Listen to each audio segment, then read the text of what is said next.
Pasamos a desarrollar un poco el contenido de la tercera mesa redonda. La temática es la práctica urbanística, nuevas oportunidades. Brevemente paso a presentaros a los tres ponentes.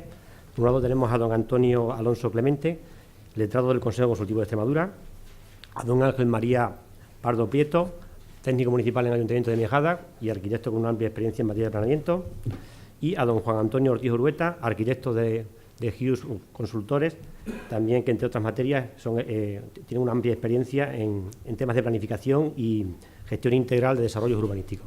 Cuando queráis, primero será la intervención de Antonio Alonso Clemente. Bueno, no nos entretenemos en agradecimientos, queden hechos los agradecimientos por la invitación, porque no quiero que se nos alargue demasiado, vamos ya con un poco de retraso. Cuando Carlos me planteó la posibilidad de intervenir en esta mesa redonda, no se me ocurría qué tema tratar, pero luego pensando en la incidencia que ha tenido la nueva legislación del año 2013, la reforma de la ley del Estado del 2008 y la propia Ley SOTES, se me han ocurrido cuatro temas, cuatro aspectos en los que va a ser posible una intervención normativa por parte de la Comunidad Autónoma de Extremadura. Lo que voy a hacer es simplificarlo para no irme más allá de 10 minutos, planteando únicamente las cuatro ideas que me han venido a la cabeza, cuál es mi posicionamiento acerca de esas dudas que han surgido y generar con ello un poco de debate. En primer lugar, la reserva para viviendas protegidas. Como sabéis, la disposición transitoria segunda de la Ley 8/2013 ha establecido una regla temporal de aplicación excepcional de la reserva mínima de suelo para vivienda protegida. Surge la duda de si esta posibilidad de suspensión puede acordarse por la propia Administración que está tramitando, que está dando curso a un plan general o a un plan parcial, si debe producirse una intervención normativa de rango inferior a ley por parte de la Comunidad Autónoma o si sería necesaria una intervención legislativa, es decir, una modificación de la Ley SOTES. Yo me inclino por este último aspecto. Voy a prescindir, traía incluso una presentación haciendo un resumen de la regulación en las distintas normas, pero sería bastante largo. ¿Por qué digo esto? El texto refundido de la Ley de Suelo Estatal de 2008 remite al legislador autonómico la fijación del límite. Establece un límite mínimo del 30%, pero es solamente con carácter supletorio para el caso de que no se regule por las comunidades autónomas, o un límite mínimo que es infranqueable por parte del legislador autonómico, pero remite en cuanto a condiciones, requisitos y límites al legislador autonómico. Por lo tanto, entiendo que también debe ser ahora el legislador autonómico el que tome la decisión acerca de si suspende la aplicación del artículo 10.1b, creo recordar, de la ley del 2008 o no. Ello sin perjuicio de que luego se determine el periodo de suspensión o los instrumentos de ordenación a que afecte en cada uno de los instrumentos que se desarrolle o en algún tipo de circular o de instrucción que pueda aprobar la comunidad autónoma. Pero las condiciones básicas deben estar establecidas y la decisión acerca de si se suspende o no, entiendo yo que debe estar en la ley autonómica, en el artículo 74 concretamente. Una razón más, a mi modo de ver, afecta al derecho de propiedad, respecto del que existe una reserva de ley. Y aparte aportará la necesaria seguridad jurídica, más necesaria en estos momentos de crisis en el sector urbanístico. Una cuestión que guarda relación con esta anterior, yo la he denominado dinamización de los patrimonios públicos de suelo. Como sabemos, los artículos 38 y 39 de la ley del texto refundido de la Ley de Suelo de 2008 se refiere única y exclusivamente a la incorporación al patrimonio público de suelo de los terrenos procedentes de las entregas de terrenos obligatorias, en virtud de lo dispuesto en el artículo 16.1b de esa propia norma. Por lo tanto, no afecta a todos los bienes integrantes del patrimonio público de suelo. Las comunidades autónomas han regulado otros supuestos en los que determinados bienes van a pasar a incorporar ese patrimonio separado. Por lo tanto, limitamos de entrada el ámbito objetivo de aplicación de la norma estatal. El artículo 39 era ciertamente restrictivo con respecto al destino que se podía dar a los bienes integrantes del patrimonio público de suelo. Construcción de viviendas sujetas a algún régimen de protección pública o, en segundo lugar, otros usos de interés social, siempre que estuvieran previstos en el plan y así se hubiera determinado en la ley específicamente. Y lo concretaba a destinos urbanísticos o de protección o mejora de espacios naturales o de los bienes inmuebles del patrimonio cultural.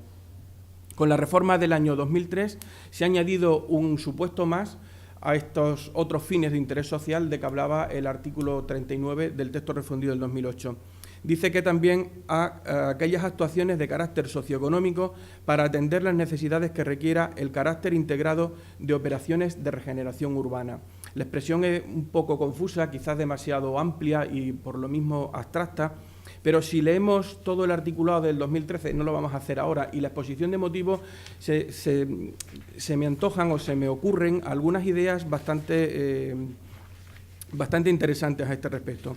Por ejemplo, actuaciones de carácter turístico. En la exposición de motivos de la ley del 2013 se reconoce que en determinados centros de mucho interés turístico se ha producido una degradación de los espacios públicos, de las dotaciones públicas, y es necesario intervenir ahora para recuperarlos. Ese puede ser un destino de los bienes integrantes del patrimonio público de suelo, desde el 16.1b de la ley estatal. O, por ejemplo, también una consecuencia que se deriva a menudo de los procesos de renovación urbana o los antiguos PERI de reforma urbana, pues serían los derechos de realojamiento y de retorno. También en esta materia pueden tener bastante virtualidad, bastante utilidad los bienes integrantes del patrimonio. Por lo tanto, puede haber una intervención normativa, entiendo yo, de la Comunidad Autónoma de Extremadura en una doble vía. Respecto a los bienes que se regulan con carácter básico por el Estado para desarrollar esos otros fines de interés social que el artículo 39 remite a la propia comunidad autónoma. Y respecto a los bienes distintos de los del 16.1b, para regularlos con carácter pleno esos destinos de interés social que también se refieren en el artículo 92c de la ley extremeña. Esta dinamización del patrimonio público solo es interesante puesta en relación con la suspensión de la reserva para vivienda protegida, porque si ya no va a ser necesaria en determinados municipios esa reserva, pueden quedar bienes ociosos, bienes improductivos, y sería interesante profundizar un poco más en esta vía. Sugerencias pues que he recabado de otras comunidades autónomas: ejecución de dotaciones públicas, conservación, promoción, rehabilitación o mejora del patrimonio, del medio urbano o rural o de las dotaciones públicas, creación y promoción de nuevas actuaciones empresariales, gestión pública de suelo, en fin, iniciativas de interés público social que comporten la generación de empleo y actividad económica. El campo para trabajar es bastante amplio. Una tercera idea fuerza es la de la dinamización, son medidas de gestión urbanística. Y esto no es novedoso, no es original lo que voy a plantear. Está extraído de una ley andaluza del año 2012, de principios del 2012, que reforma la legislación urbanística allí. En esta ley, en la exposición de motivos, se formula sin ambaje ninguno el agotamiento del característico sistema de compensación para la gestión urbanística. No funciona. Y, por tanto, el legislador apuesta, en consonancia con el legislador estatal del año 2008, por una quiebra en la vinculación entre el derecho de propiedad y la gestión urbanística. El deber de urbanizar o el derecho a urbanizar deja de ser un derecho o un deber vinculado a la propiedad, sino a la promoción urbanística. El propietario pasa a ser un agente más que puede colaborar, que puede participar, pero no es necesaria su participación. En esta legislación se ha potenciado también la figura del agente urbanizador, y quizás sería interesante estudiar si en Extremadura podría tener virtualidad esta potenciación. Ha sido en el siguiente sentido: el agente urbanizador, la intervención en la gestión urbanística ya no se produce como un modo específico de gestión urbanística, sino que puede participar en cualquiera de los sistemas de gestión, no solo privados, compensación o concertación, sino también en los públicos, en el de expropiación o cooperación. Se reconoce la incapacidad o la dificultad de la Administración para llevar a cabo la transformación urbanística. A veces la iniciativa privada de los propietarios no surge, y en estos casos puede ser interesante que el ayuntamiento, que el municipio, acometa la gestión urbanística a través de un agente urbanizador. Como una propuesta más para clarificar el marco regulatorio de las relaciones contractuales entre agente urbanizador y Administración, porque es difícil no calificarlas de contrato, una de las últimas sentencias del Tribunal de Justicia de la Unión Europea de mayo de 2011 ha reconocido que no se aplica la Directiva 2004/18/CE, la de los contratos de obras, porque la prestación principal del agente urbanizador no es la ejecución de las obras de urbanización, sino que presta una serie de servicios a la Administración o a los propietarios, ¿no?, como puede ser toda la gestión, elaboración y tramitación de instrumentos de gestión urbanística, etcétera. Quizás no se pueda calificar como un contrato de obras, pero ello no obsta a que sea una modalidad contractual afín a otros contratos típicos reflejados en la Ley de Contratos del Sector Público, como puede ser, por ejemplo, el contrato de gestión de servicio público. Sería interesante que, si bien por las especificidades que presenta la regulación de estas relaciones debe estar en la legislación urbanística, sería interesante, como digo, remitir con carácter supletorio a la legislación de contratos del sector público y específicamente a esa modalidad contractual. Por último, respecto a los títulos habilitantes, en los que no voy a entrar mucho porque creo que en la siguiente mesa redonda va a tratar también sobre ellos, pero sí que quería plantear dos pinceladas, dos supuestos de confrontación que me han surgido entre legislación estatal y autonómica. Después de la reforma del 2010, la ley SOTES, la Ley del Suelo de Extremadura, estableció los supuestos concretos, a modo ejemplificativo, no cerraba la lista, pero estableció supuestos concretos en los que cabía autorizar determinadas actividades mediante comunicación previa. La comunicación previa es suficiente por sí misma para iniciar la actividad, sin perjuicio de que luego la Administración ejerza los procedimientos de control que cree conveniente.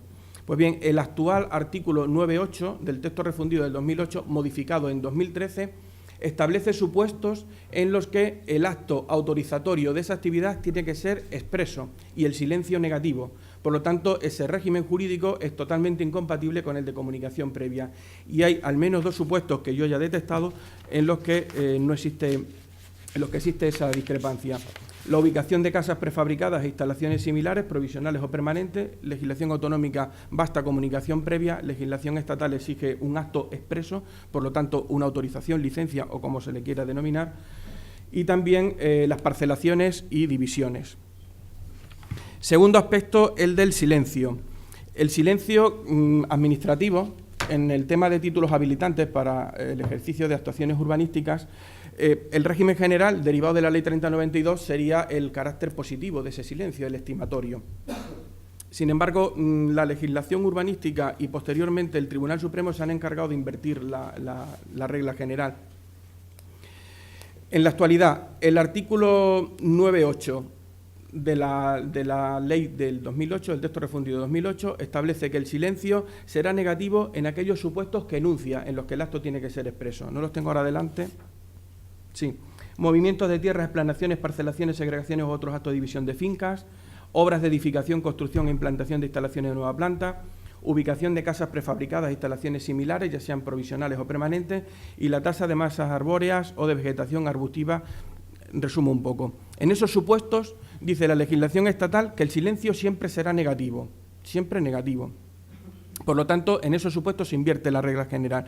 Pero además establece una regla que ha sido tradicional en el derecho urbanístico español, y es que las licencias, que no se pueden adquirir licencias en contra de la ordenación territorial y urbanística, en contra de la ley o de la ordenación territorial y urbanística. Esto, a pesar de que es muy criticable, ha sido interpretado por el Tribunal Supremo en el sentido de que el silencio opera en sentido negativo, es decir, no surge una licencia por silencio positivo que luego haya que revisar de oficio y declarar la nulidad por los procedimientos establecidos. Para mí choca con la filosofía de la regulación del artículo 62F de la Ley 3092, en la que el legislador precisamente introduce este supuesto para impedir la pervivencia en el ordenamiento jurídico de actos de naturaleza urbanística generados por silencio administrativo positivo y que vulneran la legislación o la ordenación territorial y urbanística. Pero esa es la decisión del Tribunal Supremo. ¿Cómo lo regula la Ley del Suelo de Extremadura? Pues regula de las dos formas. Dice, por un lado, que no podrán... Voy a leer el artículo para no perderme.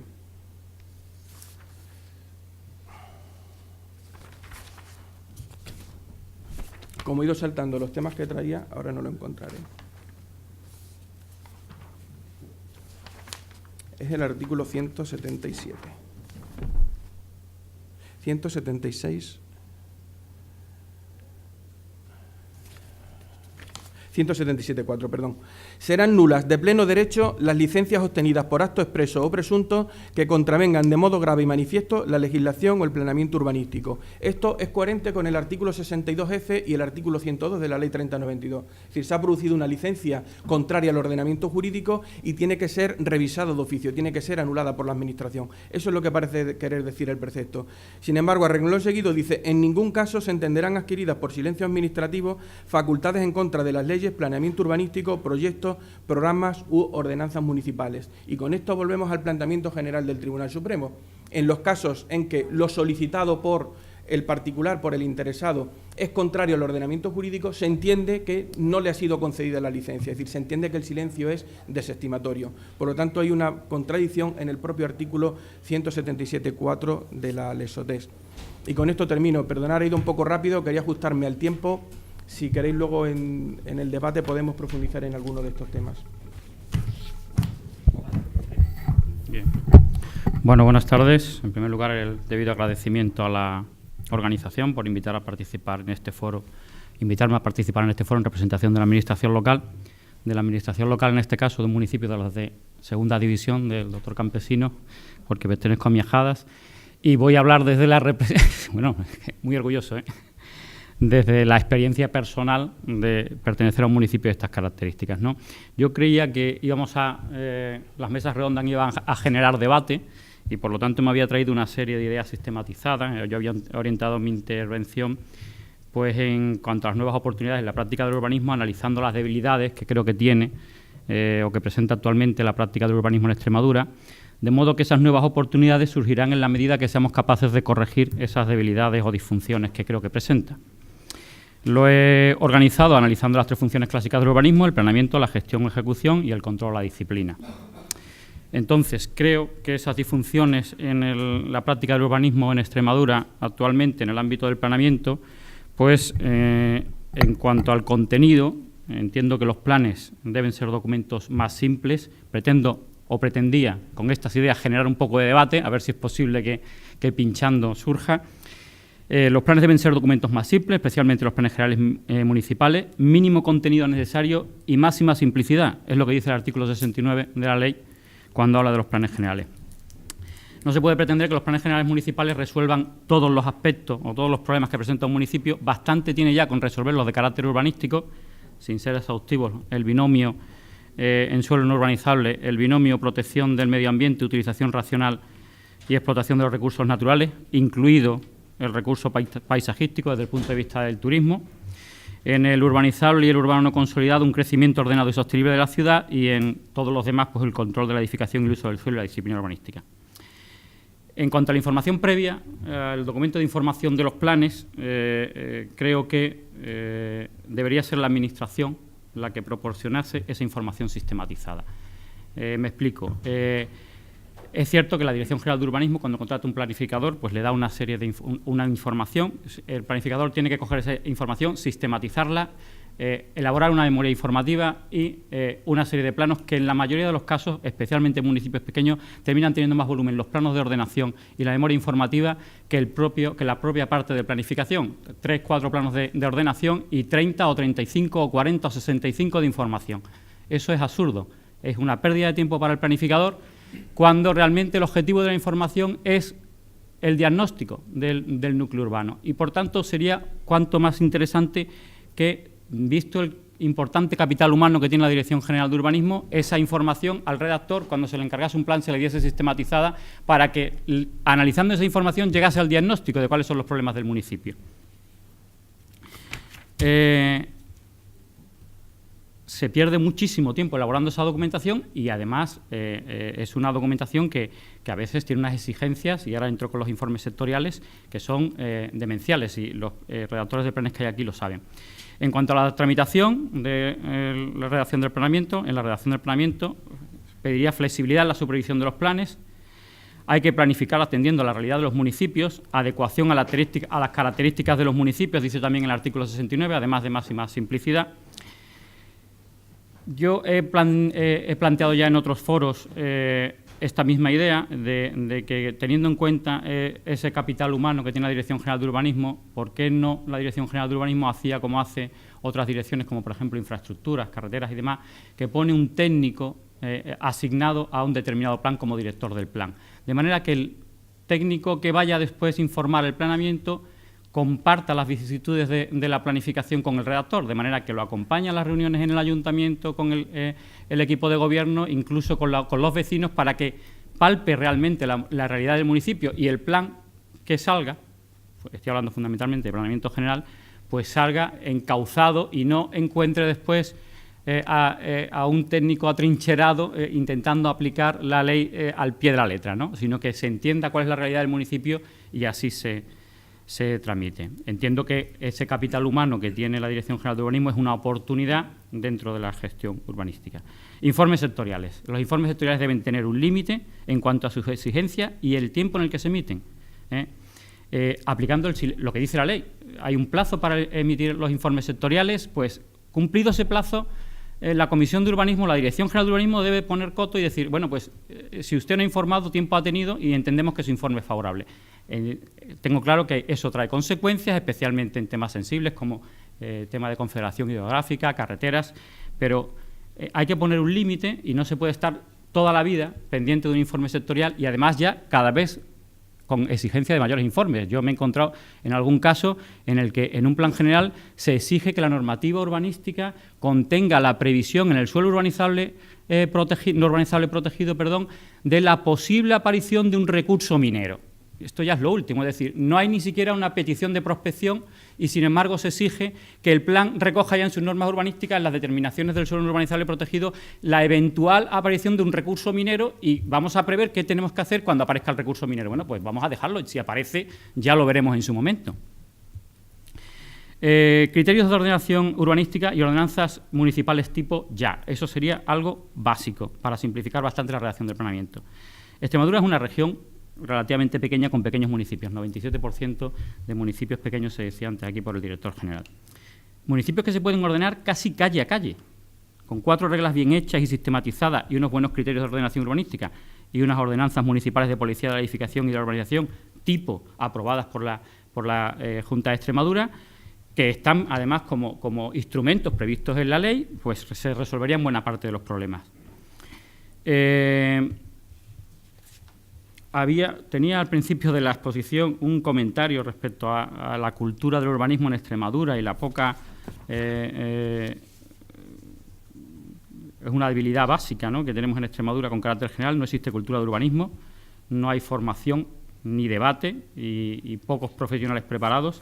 Creo que eso es una debilidad importante y que realmente esto debería ser un debate, se deberían de organizar con más asiduidad y cursos no tanto de formación, sino de poner sobre la mesa cómo cada uno ve su experiencia personal y de ahí que pudiese surgir, bueno, pues algo que se está intentando poner desde la Dirección General de Urbanismo en pie para la modificación, con motivo de la modificación de la ley y que parece que está teniendo poca respuesta, por lo menos por parte de los municipios. En ese sentido, enlazando con eso que quería poner al principio y que me lo iba a saltar por temas de tiempo, pues quería decir también que la supervisión del urbanismo debe producirse por expertos en urbanismo, y tanto en los ayuntamientos como en las mancomunidades como en las oficinas de gestión urbanística. Los técnicos de grado medio juegan un papel primordial en los municipios, pero en el ámbito operativo. Redacción de memorias valoradas, control de la ejecución de las obras de urbanización y asesoramiento en valoraciones, pero el planeamiento debe ser elaborado, gestionado y fiscalizado por quien esté preparado para ello, que por el momento son arquitectos e ingenieros superiores con formación específica en urbanismo, independientemente de, por supuesto, el resto de profesionales que tienen que converger en la elaboración del planeamiento. Paso del planeamiento ya, gestión y ejecución, voy a ir muy rápido. Distinguir los distintos tipos de suelos. En el suelo no urbanizable hay que clarificar de una vez por todas ya el reparto de las competencias para la autorización de los usos en edificación entre la administración autonómica y local. Para ello hay que tener muy claro el concepto de vinculación a la explotación. Es que debería de una vez por todas establecerse cuáles son los usos vinculados a la explotación, si al final no son tantos. Es decir, desde la Dirección General se podía crear una orden interna, una explicación, bueno, una relación de aquellos usos que no precisan de calificación urbanística. Son a esos a los que me estoy refiriendo, aquellos usos que tienen que ser o que deben ser o pueden ser autorizados directamente por los ayuntamientos. Si por parte de la Administración autonómica existe cierta desconfianza sobre la capacidad o el rigor que puede tener la Administración local para dar dichas autorizaciones, o bien asume la Administración autonómica todas las autorizaciones de usos vinculados a edificación en el suelo no urbanizable de todos los municipios, o crear a lo mejor un estatuto como el que se ha creado para los pequeños municipios, aquellos de menos de 2.000 habitantes, que habría que ver ya cuáles son los pequeños municipios, también para las autorizaciones de los usos vinculados a la edificación en el suelo no urbanizable. El lazo con la calificación urbanística, de igual manera, la calificación urbanística en los municipios de menos de 20.000 habitantes, pero en todos, en el caso del suelo no urbanizable protegido, la tramitación de la aprobación de la calificación urbanística. Centrada, o sea, que se haga en sede, definitivamente en sede autonómica.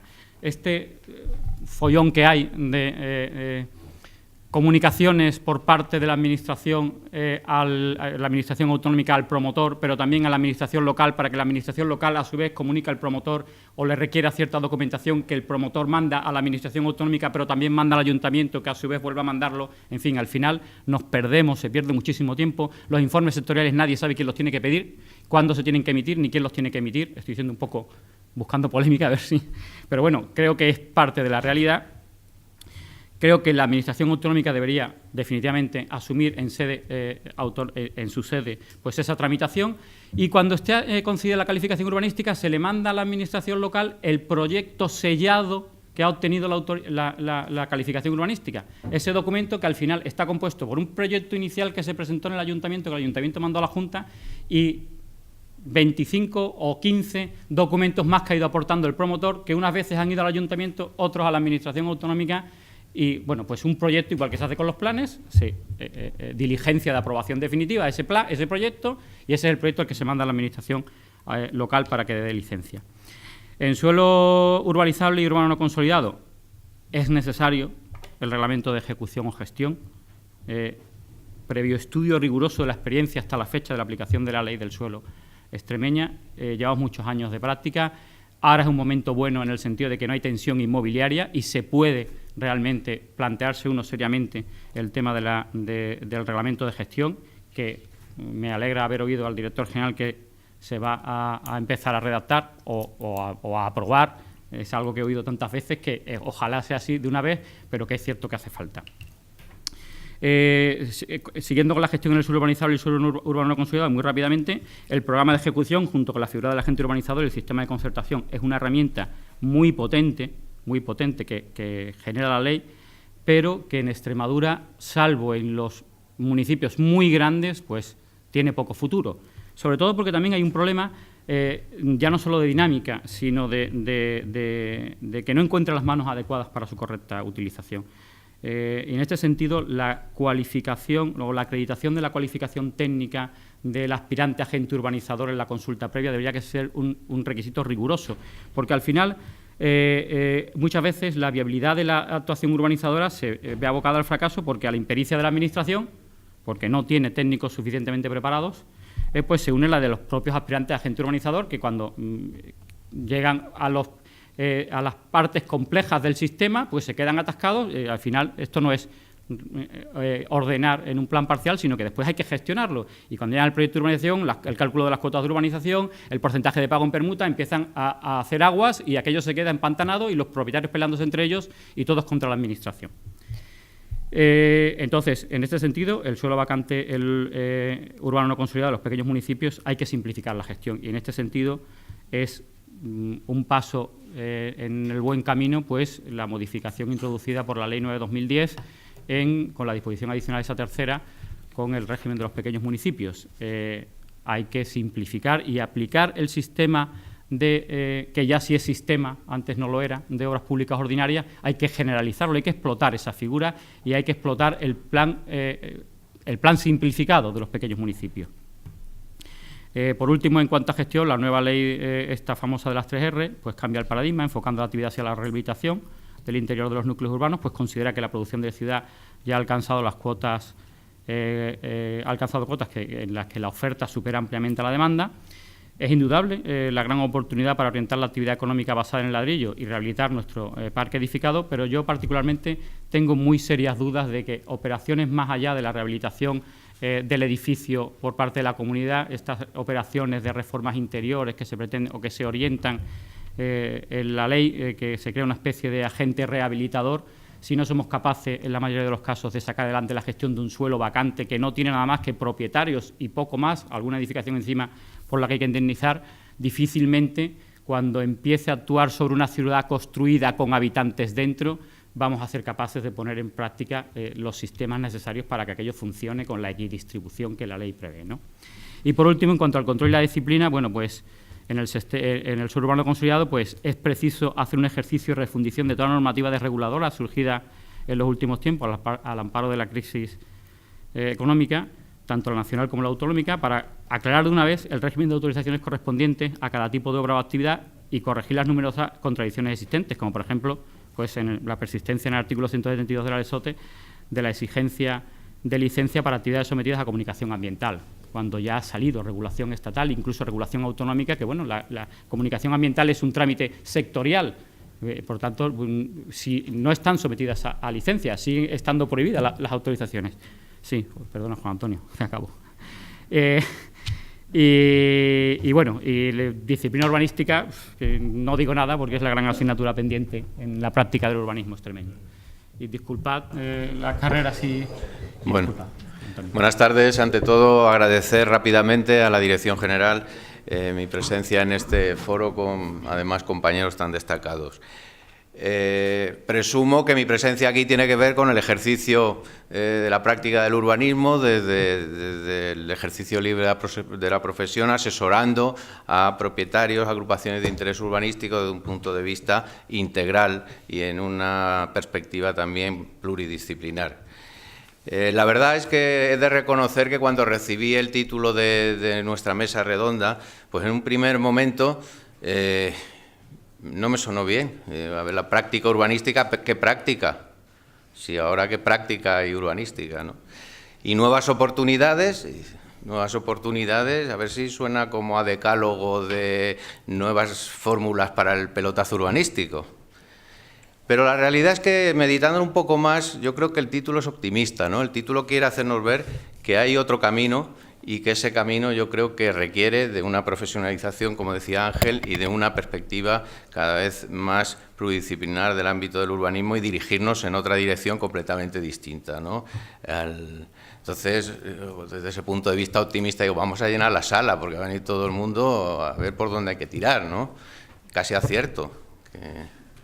Entonces, esos dos semitítulos me van a llevar a hacer rápidamente unas pinceladas sobre esos dos aspectos por la experiencia de nuestro ejercicio profesional, ¿no? En cuanto a los problemas de ejecución derivados de la situación y de la coyuntura actual en lo que es la práctica urbanística, yo quería destacar fundamentalmente que nos encontramos con planes generales municipales que delimitan ámbitos de planeamiento de gran dimensión que no son en absoluto adecuados para la situación actual en la que atravesamos, ni para la futura, evidentemente.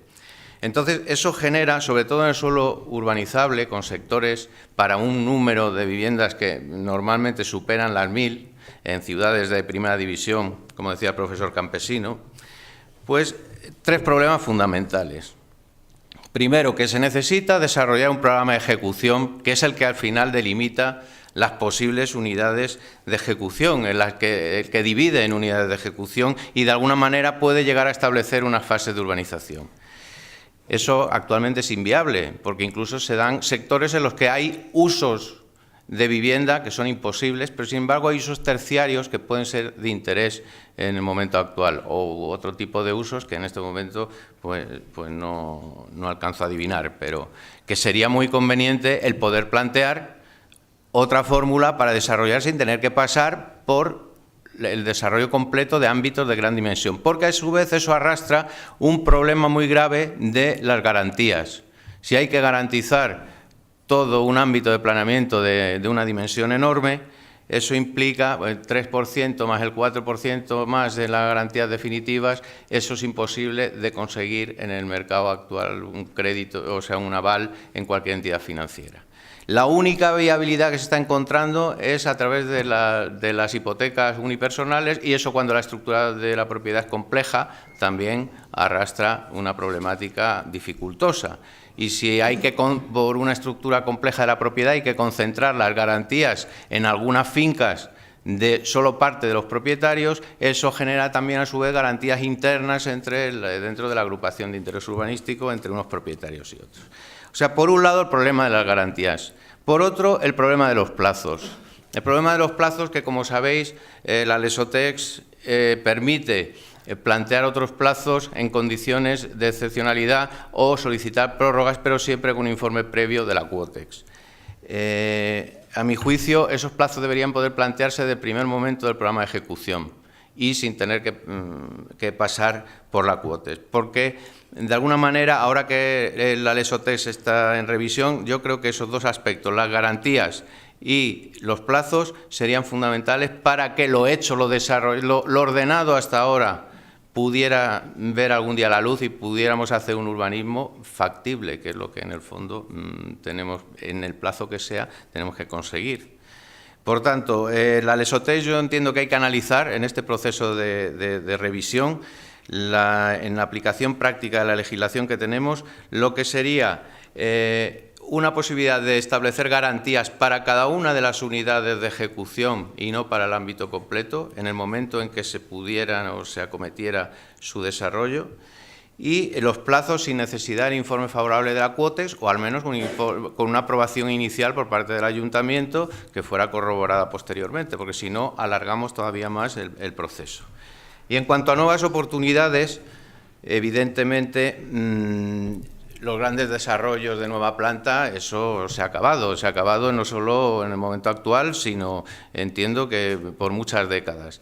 Y bueno, afortunadamente lo que pasa es que nos vamos a encontrar en un desequilibrio entre una producción de nueva ciudad, que era, como decía la subdirectora Ángela de la Cruz, lo habitual en el urbanismo español, frente a una situación en la que no hay ningún tipo de desarrollo y el suelo o esos ámbitos de planeamiento no terminan de ejecutarse.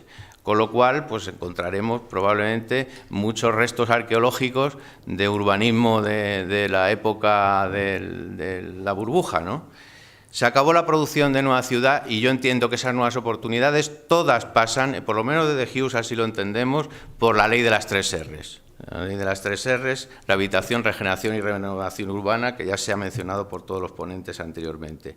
Y estamos hablando no solo de la rehabilitación de edificios, del parque edificado, sino lo que de verdad yo creo que tiene futuro, pero que será difícil su aplicación y tendremos que crear una conciencia colectiva a lo largo de unos años para que podamos empezar a verlo hecho realidad, es la regeneración del tejido urbano existente. Las ciudades no van a seguir creciendo como mancha de aceite, pero tampoco pueden abandonarse los cascos de las ciudades y tienen que regenerarse de una forma importante. Y ahí, desde Hughes entendemos que todavía, si era complejo el planeamiento y gestión y la ejecución en suelos vacantes, todavía la complejidad se hace mayor. Y la perspectiva multidisciplinar del desarrollo del urbanismo en España todavía es más evidente. Fijaos si es transversal esta ley de las 3 Rs, que modifica 17 leyes, nada menos. Hablando de la ley de propiedad horizontal, fundamentalmente, la LOE, la ley de suelo estatal y, bueno, pues temas como el Código Técnico de la Edificación. Es decir, hay claramente una transversalidad absoluta en el tema y, por supuesto, con la reducción de la demanda energética, la optimización de las instalaciones en los edificios y en los barrios, etcétera, pues que hace evidente que el camino es ese. Por muy difícil, por muy complejo que sea, ese es nuestro reto de cara al futuro y todos los agentes implicados tenemos que apuntar en esa dirección. Esa multidisciplinaridad que hablo, fijaos que esta ley tiene aspectos de diseño urbano y arquitectónico que pasan por la envolvente, la sustitución de edificios, demolición y nueva creación de edificios, espacios públicos dentro de la ciudad, a base de demoler y de edificar con otras condiciones y otros parámetros urbanísticos, incluso de mayor edificabilidad, mayor densidad edificatoria, pero tiene unos aspectos evidentes, jurídicos, con temas que implican tanto la accesibilidad como estas operaciones de las que hablo, con temas jurídicos, de contrato de cesión, permuta, constitución de consorcios, realojamientos, etcétera, y económicos. No solo parcialmente, sino que la propia ley establece un estudio de viabilidad económica. Hay que pensar en el equilibrio de la inversión, compensación de edificabilidad para ahorros superiores al 30% en la demanda energética, etcétera, etcétera. Y la gestión de ayudas, que también es compleja, con lo cual hay un campo que hace, desde luego, ofrece nuevas oportunidades si lo enfocamos adecuadamente. Por otro lado, sí que es cierto, como decía Ángel Pardo, desde la visión de la Administración, yo la comparto, que para que esto se lleve a cabo es imprescindible la implicación de las administraciones, tanto estatal, autonómica como municipales, ¿no? Y probablemente veamos la vía de los concursos y veamos la vía bueno, la ley permite la iniciativa pública o privada y permite todos los sistemas de ejecución, gestión directa o gestión indirecta, etcétera, pero si no hay una implicación, para ir más allá de lo que es la rehabilitación del parque edificado, si no hay una implicación de la Administración, sea difícil la concienciación y la facilidad de gestión de estos desarrollos. En lo que respecta a la adaptación de la Lesotex en este aspecto de la ley de las 3 R's, pues yo creo que existen herramientas suficientes, es decir, con ligeras modificaciones para clarificar aspectos y adaptarse a las modificaciones de la ley del suelo que presenta la propia ley, podemos regular una serie de aspectos con pequeños matices. Por ejemplo, la aprobación simultánea, si se precisa modificación del Plan General Municipal a la hora de delimitar un ámbito de los que establece la Ley de Regeneración y Renovación y Rehabilitación y Renovación. Yo ya hablamos de las 3 R, pues si no me lío. En otros aspectos, que no se precise innovación del Plan General municipal para delimitar un ámbito de un plan especial de reforma interior, porque una de las herramientas de planeamiento clarísima para la aplicación de esta ley es el PERI.